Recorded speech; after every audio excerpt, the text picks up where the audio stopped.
Syria और Israel के border पर जहां तनाव का माहौल था, वहां 3 अनजान फ्रेंच लड़के अपना सामान लेकर आ पहुंचे। वो तीनों ही गर्मी में चलते चलते थक गए थे, मगर पॉल अपनी थकान से ज्यादा सामने मौजूद झील को देखकर ऊपर वाले का शुक्रिया अदा कर रहा था। सिमोन, मिशेल और पॉल नाम के वो तीनों दोस्त असल में पेरिस से निकलकर वहां अपनी दोस्त लॉरा से मिलने आए हैं और उसका बर्थडे मनाने आए हैं। 2 साल बाद अपने दोस्तों को सामने देखकर लॉरा हैरान हो गई, मगर वो अपनी खुशी छुपा कर रखना चाहती थी। वो खुश तो थी, मगर डरी हुई भी थी, क्योंकि वो देश और खासकर वो इलाका जंग का मैदान बन चुका था। ऐसे डरावने माहौल में वो अपने दोस्तों को रोकना नहीं चाहती थी, इसलिए उन्हें लौटने के लिए कहकर वो उन्हें वहीं छोड़कर चली गई। लॉरा के अलावा उसका बॉयफ्रेंड साशा भी उन तीनों का करीबी दोस्त था। साशा एक सैनिक है जो जंग का हिस्सा बनने वाला है, मगर इस परेशानी में भी वो अपने दोस्तों को देखकर नाराज नहीं हुआ। जिस इलाके में साशा और लॉरा रहते हैं उसे किबुत्स कहा जाता है, एक ऐसा इजरायली इलाका जहां अलग अलग देशों से आए लोग रहते हैं। साशा को वो इलाका इसलिए पसंद है क्योंकि वहां ऐसे पढ़े लिखे लोग रहते हैं जो किसी में भेदभाव नहीं करते।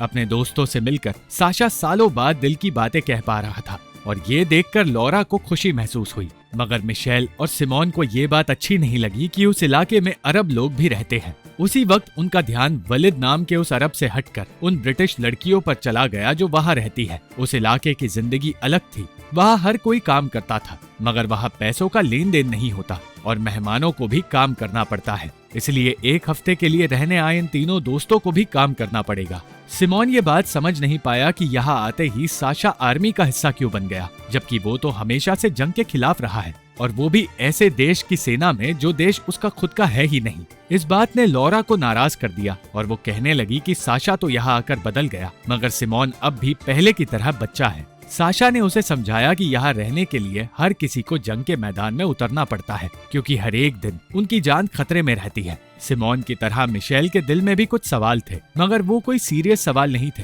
वो बस ये जानना चाहता था कि वो इस इलाके की किसी लड़की से शादी कर सकता है या नहीं। साशा अपने इन दोस्तों के आने से खुश तो था, मगर वो जानता था कि वो तीनों यहाँ उसके लिए नहीं बल्कि लॉरा के लिए आए हैं, क्योंकि वो सब लॉरा से प्यार करते हैं और जानते हैं कि लॉरा इस देश में अकेलापन महसूस करने लगी है। अगले दिन साशा मिशेल को बताने लगा कि सीरिया के सिपाही किसी भी वक्त उन पर हमला कर सकते हैं, और इन्हीं बातों के बीच उस वक्त डैन नाम का फ्रेंच आदमी वहाँ आया जो इलाके का कचरा इकट्ठा करने का काम करता है। लोग डैन को पागल समझते हैं, मगर साशा जानता है कि डैन सिर्फ समझदारी की बातें करता है। मिशेल को डैन के साथ भेजने के बाद वो सिमोन के पास गया और लॉरा के बर्थडे की प्लानिंग करने लगा, मगर इस बीच उसे एहसास हुआ कि सिमोन आज तक उस प्यार के बारे में सोचकर पछता रहा है जिस प्यार को उसने खो दिया था। तीनों दोस्तों का ध्यान अलग अलग जगह था। मिशेल का ध्यान जूडी नाम की एक इटालियन लड़की पर था और पॉल का ध्यान लॉरा पर, जो बच्चों को वायलिन बजाना सिखाती है। पॉल इस बात से खुश नहीं था कि अपना सब कुछ पीछे छोड़कर लॉरा उस जगह रहने आ गई है जिस जगह पर वॉर चलता है। वो उससे कहता रहा कि उसे एक वायलिनिस्ट बनने का अपना सपना इस तरह छोड़ना नहीं चाहिए था, मगर लॉरा अब उस सपने का पीछा करना ही नहीं चाहती, क्योंकि वो साशा के साथ उस जगह रहकर खुश है। पॉल उसे अपने साथ ले जाना चाहता था क्योंकि वो लॉरा से प्यार करता है, मगर यही बात जब वो लॉरा से कह रहा था तब मिशेल ने उन दोनों को साथ देख लिया और वो पॉल और लॉरा दोनों से नफरत करने लगा, क्योंकि उसे लगा कि उन दोनों के बीच कुछ हुआ था। वो असल में नाराज इसलिए था क्योंकि वो खुद लॉरा से शादी करना चाहता था। वो दोनों एक दूसरे की बहस में इतना खो गए कि वो ये देख ही नहीं पाए कि साशा लॉरा को धोखा दे रहा है और उसका जूडी नाम की उस इटालियन लड़की के साथ अफेयर चल रहा है। कोई भी इस अफेयर के बारे में नहीं जानता था और लॉरा भी बेफिक्र थी।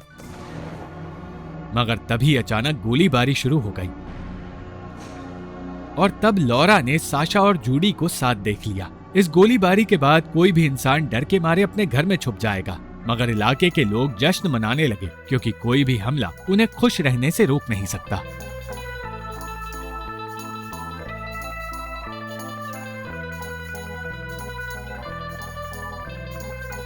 जब डैन आजादी की बात करने लगा तो सिमोन ने पैलेस्टीन की बात करके उसे याद दिलाया कि इसराइली लोगों की तरह पैलेस्टीन को भी आजादी से जीने का हक है। डैन जानता था कि सिमोन की बातों में सच्चाई है, इसलिए उसने कुछ भी नहीं कहा। लॉरा भी साशा के धोखे को भूलकर जश्न का हिस्सा बनी।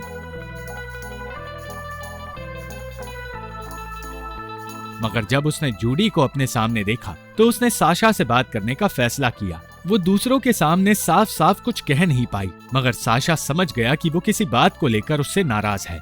साशा को अपने किए का कोई पछतावा नहीं था, इसलिए कुछ देर तक निराश रहने के बाद लॉरा ने फैसला किया कि वो सिमोन, मिशेल और पॉल के साथ वक्त बिताएगी। उसने फैसला किया कि जिंदगी चाहे उसे जहां ले जाए, वो कभी उस रात को नहीं भूलेगी। अगले दिन वो अपने दोस्तों को वलिद नाम के आदमी के घर ले गई। उस घर में जाकर वहाँ का रहन सहन देखने के बाद वलिद की पत्नी की तरफ से लॉरा को एक तोहफा मिला। वो अरब लोगों के भेष में अपने दोस्तों के सामने आई, मगर उसे एक अरब औरत के भेष में देखकर सिमोन निराश हो गया। एक तरफ लॉरा खुश रहने की कोशिश कर रही थी, तो दूसरी तरफ साशा को एहसास होने लगा था कि उसे सिर्फ लॉरा से प्यार है। लॉरा को धोखा देकर उसने जो गलती की, उसका अंजाम वो भुगतने के लिए और लॉरा को आजाद करने के लिए अब तैयार हो गया था। इलाके में वापस आने के बाद सिमोन वहाँ रहने वाले अमेरिकन फोटोग्राफर के पास गया और उसे एहसास हुआ कि वो फोटोग्राफर भी लॉरा को पसंद करता है। धीरे धीरे पूरे इलाके में ये बात फैल गई कि लॉरा और साशा का रिश्ता बिगड़ने लगा है, मगर लॉरा किसी को कुछ बताना नहीं चाहती थी। उसे पता चला कि साशा उनके घर में मौजूद नहीं है, इसलिए वो उसे हर जगह ढूंढने लगी। लॉरा को डर था कि साशा हमेशा के लिए उससे दूर जा रहा है, मगर जब उसे साशा नजर आया तो उसे राहत मिली। लॉरा ने उसी वक्त उसे माफ कर दिया और उसी पल से उन दोनों ने फैसला किया कि वो कभी एक दूसरे से दूर नहीं होंगे। लॉरा का बर्थडे आते ही साशा और उसके दोस्तों ने उसे एक सरप्राइज दिया। वो लोग उसके लिए उसका वो वायलिन लेकर आए थे जो लॉरा फ्रांस में छोड़ आई थी, और उसी वक्त साशा ने कहा कि वो लॉरा से शादी करना चाहता है। लॉरा की हाँ सुनकर मिशेल और पॉल दोनों के अरमानों पर पानी फिर गया। सब कुछ ठीक चल रहा था और हर कोई खुश था, मगर फिर सिमोन ने सबको एक फिल्म दिखाई। फिल्म में पेरिस की वो यादें थी जब सिमोन, मिशेल और पॉल तीनों लॉरा से प्यार करते थे। वो चारों हमेशा साथ रहते थे, मगर एक दिन उनकी जिंदगी में मरियम आई। सिमोन कहने लगा कि वो लॉरा से ज्यादा खूबसूरत और इंटेलिजेंट थी और सिमोन उससे प्यार करता था। कोई भी इस फिल्म को देखकर खुश नहीं था, मगर सिमोन सालों से मरियम की बात करने का इंतजार कर रहा था। मरियम ने बिना किसी को कुछ बताए, बिना कोई नोट छोड़े खुदकुशी कर ली थी, और आज लॉरा के बर्थडे को बर्बाद करके मरियम की बातें वो सिर्फ इसलिए कर रहा था क्योंकि मरियम ने खुद के बर्थडे पर खुदकुशी की थी, और उन पांचों में से किसी दोस्त को समझ नहीं आया था कि मरियम को मदद की जरूरत है। उनकी आंखों के सामने मरियम ने अपनी जान दी थी, मगर सिमोन का कहना था कि उसकी मौत के लिए सिर्फ लॉरा जिम्मेदार है। मिशेल सिमोन की इस हरकत से इतना ज्यादा नाराज हो गया कि उसने सिमोन से दोस्ती तोड़ने का फैसला कर लिया, और लॉरा और साशा रात भर सो नहीं पाए। सुबह होते ही तीनों दोस्तों के पेरिस लौटने का दिन आ गया, मगर तब उन्हें पता चला कि वो लोग अब उस देश से निकल नहीं सकते क्योंकि इजिप्ट ने इसराइल के खिलाफ जंग का ऐलान कर दिया है। साशा को जंग के लिए घर से दूर जाना पड़ रहा था और लॉरा को फिर से उसे खोने का डर सताने लगा। साशा ने वादा किया कि वो लौट कर आएगा, और लॉरा के साथ साथ पॉल और मिशेल को अलविदा कहकर वो वहाँ से चला गया। रास्ते में उसने सिमोन को देखा और उसने उसे वापस इलाके में लौटने की सलाह दी। सिमोन किसी बच्चे की तरह जिद कर रहा था, इसलिए साशा ने उसके अंदर छिपे गुस्से को बाहर निकालने के लिए कह दिया कि वो एक कायर है जो सच्चाई एक्सेप्ट नहीं करना चाहता। साशा ने उसे बताया कि मरियम कभी सिमोन से प्यार करती ही नहीं थी, वो हमेशा से साशा से प्यार करती थी, इसलिए उसकी मौत के लिए लॉरा नहीं साशा जिम्मेदार है। साशा कहने लगा कि वो हमेशा से सिर्फ लॉरा से प्यार करता था, और जब उसने ये बात मरियम को बताई तो वो ये सच सह नहीं पाई। वो ये भी कहने लगा कि वो हमेशा से जानता था कि सिमोन लॉरा से प्यार करता है, मरियम से नहीं, इसलिए ये सब कुछ छोड़कर उसे इसी वक्त इलाके में जाना होगा। सच सुनकर सिमोन ने इलाके में जाने का फैसला किया और जल्द ही हालात बिगड़ने लगे। जैसे जैसे जंग बढ़ती गई, फ्रांस ने इसराइल की मदद करने का फैसला किया। फ्रांस सरकार के लिए काम करने वाला डेविड उसी मरियम का भाई है जिस मरियम को इन दोस्तों ने खो दिया था, और उसकी माँ को आज वो चिट्ठी मिली जो चिट्ठी मरियम ने साशा के लिए लिखी थी, और यही चिट्ठी मरियम की आखिरी चिट्ठी थी। वो चाहती थी कि डेविड बिना उस चिट्ठी को पढ़े साशा को ढूंढकर उस तक ये चिट्ठी पहुंचाए। दूसरी ओर सिमोन की वजह से लॉरा पहले ही निराश थी, मगर जब सिमोन उसके करीब आया तो उसके अंदर का पछतावा और बढ़ने लगा। लॉरा की जिंदगी की तरह जंग भी दिन पे दिन बदतर होती जा रही थी। हर जगह डर का माहौल था, और ऐसे माहौल में सिमोन जिस घोड़े को लेकर सवारी के लिए निकला था, उस घोड़े का पैर एक लैंड माइन पर आ गया। सिमोन की तो जान बच गई, मगर ये लैंड माइन गोलीबारी की शुरुआत बन गई।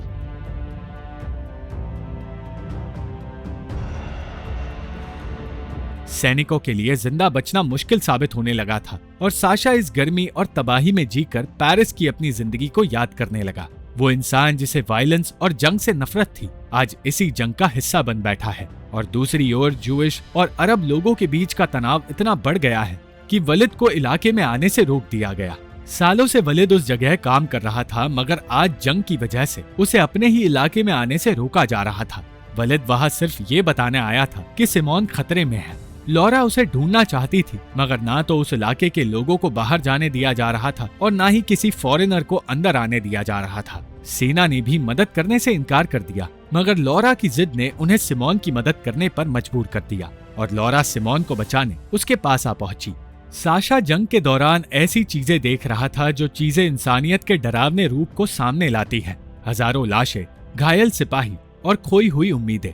इन सब के बीच उसे कुछ देर के लिए खुश होने का मौका मिला जब वो फोन पर लॉरा से बात कर पाया।